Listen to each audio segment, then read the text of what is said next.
Kita berada di episode 46, Karma Baik, Karma Buruk.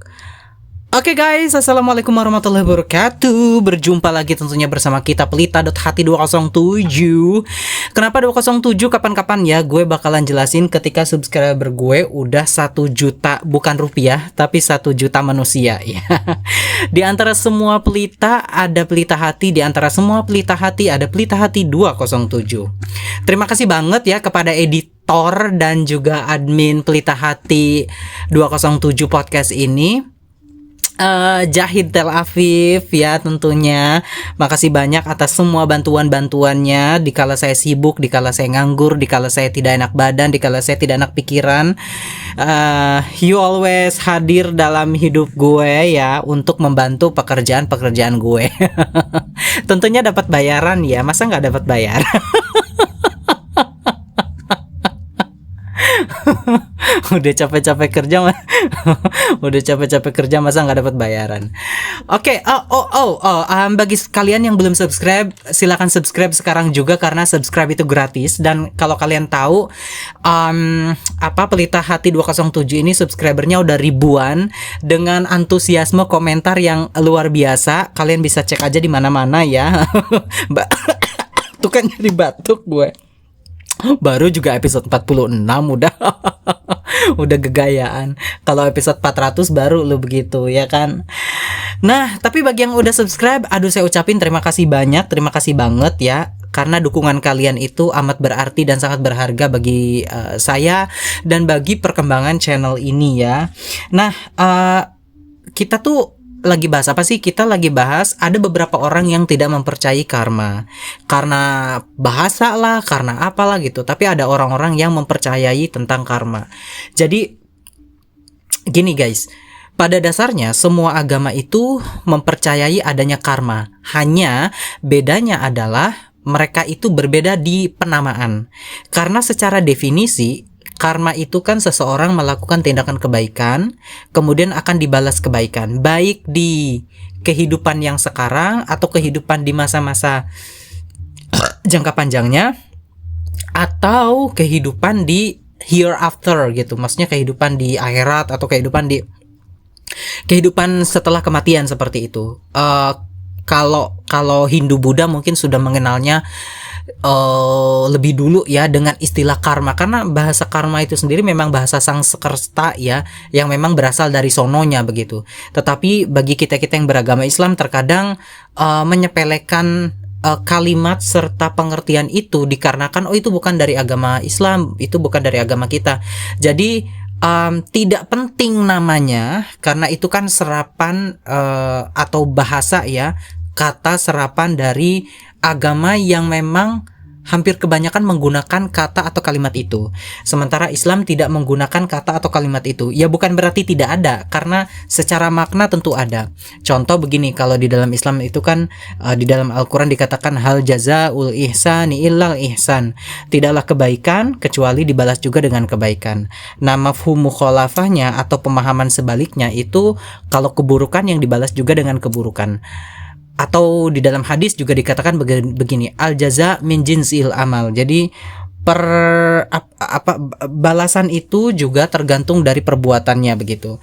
Jadi ada seseorang yang banyak sekali melakukan tindakan kebaikan, ya dia akan memanen beberapa respon kebaikan juga dari pihak lain ataupun dari orang lain. Kita tidak memperdebatkan hal itu ya, bahwa beberapa agama itu juga setuju terhadap konsep ini. Jadi konsep ini tuh ada gitu loh, bukan berarti tidak ada. Jadi bahkan ya dalam salah satu, tapi guys karena pendengar Pelita Hati 207 ini adalah diversity dan beragam, saya tidak ingin terlalu ngebahasnya itu lebih rinci dari sudut pandang Islam dan lain sebagainya. No, karena ini diversity, jadi saya mau bahasnya secara umum aja begitu ya. Nah, saya juga akan menjelaskan sebelum kita lanjut ke karma baik dan karma buruk begitu ya. Tadi saya sudah menjelaskan bahwa agama kita, maksudnya di semua agama itu tetap mengenal konsep ini, dan ini sudah dibuktikan oleh beberapa manusia gitu pada saat mereka melakukan aktivitasnya.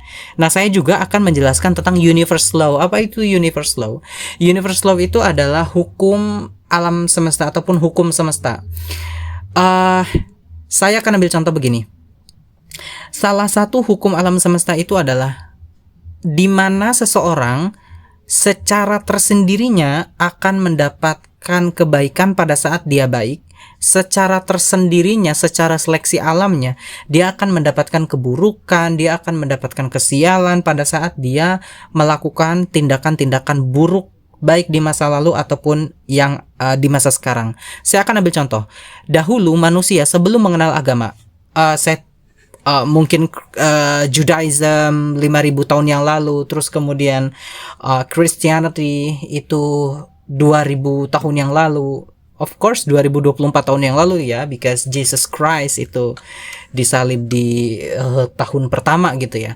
Terus kemudian juga sebelum kenabian Islam datang. Jadi dahulu ketika manusia tidak beragama, mereka itu berkumpul untuk mengambil buruan. Mereka mengatur seperti ada hewan buruan, kemudian nanti yang perempuan itu mengatur cadangan makanan dan juga merawat anak-anak.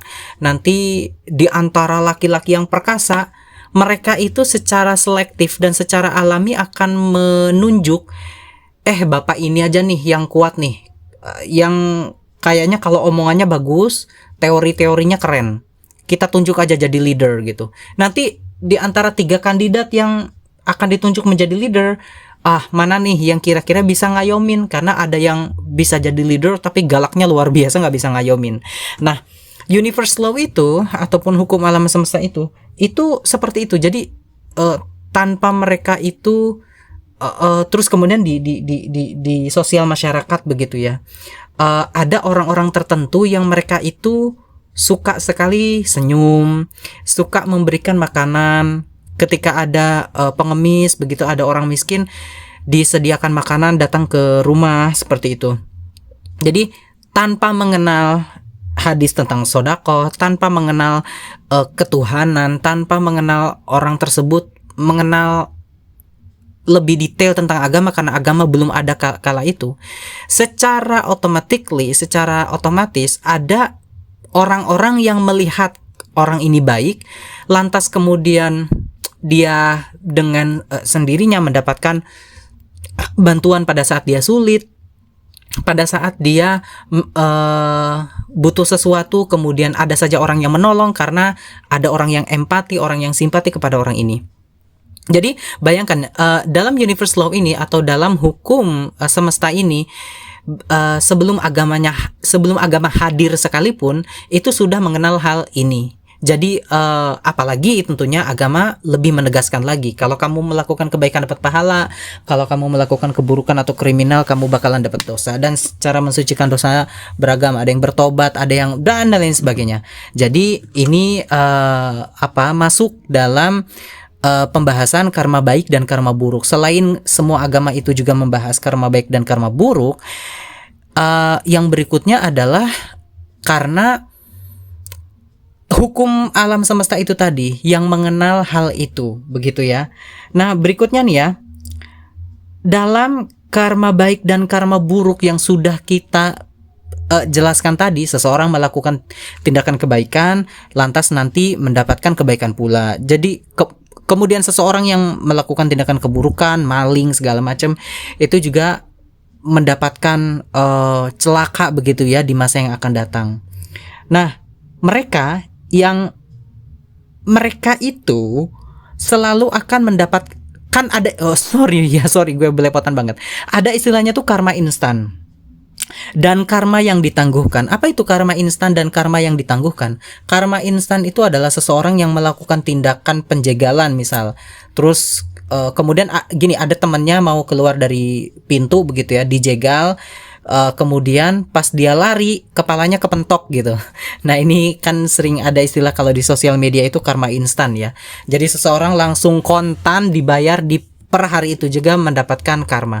Ada juga karma yang ditangguhkan. Karma yang ditangguhkan itu misal ada seorang menipu, halo bapak, anak bapak masuk rumah sakit, ini itu, segera minta pertolongan, minta perobatan, tolong transfer rekeningnya ke sini. Ya mungkin bapak-bapaknya polos, ya mungkin bapak-bapaknya juga nggak mengerti, sehingga akhirnya ditransfer lah begitu. Terus setelah ditransfer kemudian ditipu, ya segala macam lah, akhirnya ya begitu, akhirnya ketipu. Dan orang yang menipu ini mungkin belum mendapatkan karmanya, tapi suatu hari nanti entah itu dia mengalami kebangkrutan, entah itu mengalami kecacatan, entah itu di masa tuanya sakitnya parahnya luar biasa. Guys, jangan dijudge dulu ya orang-orang tua yang sekarang ini stroke, lumpuh, bukan berarti di masa mudanya mereka melakukan tindakan kejahatan lalu mendapatkan karma. Kalaupun memang iya, kita diwajibkan untuk berbaik sangka. Tetapi kalaupun memang tidak, bisa jadi memang itu penghapusan dosa saja, begitu loh. Tanpa harus kita ngejudge bahwa orang tersebut, oh pasti ngelakuin dosa di masa lalu yang begitu gede, begitu parah seperti itu. Yang berikutnya nih ya, serba-serbi tentang karma baik dan karma buruk itu. Nah, kebanyakan orang-orang itu sulit sekali belajar dari pengalamannya. Misal, saya punya pengalaman kena karma karena meludah di hadapan orang begitu ya. Entah itu saya dapet ludahan lagi begitu ya, sehingga kadang-kadang saya masih tetap ngelakuin hal itu. Padahal konsep ini tuh banyak sekali dimengerti oleh orang, tetapi banyak orang yang tidak mengambil pelajaran di dalamnya. Oke guys, itu aja ya tentang karma dan baik, karma yang buruk, yang tentunya berdasarkan pemahaman agama dan semua agama juga mengakui. Lalu tadi juga saya menjelaskan tentang universal law. Nah, bagi kalian yang belum subscribe, silahkan subscribe channel ini sekarang juga, dan yang bagi yang udah, saya ucapkan terima kasih banyak. Kita akan bertemu di tema-tema berikutnya ya, tema-tema random, tema-tema yang kebanyakan pertanyaan di sosial masyarakat seperti itu. Akhir kata, saya Pilih Tahati 207 pamit undur diri, dan assalamualaikum warahmatullahi wabarakatuh.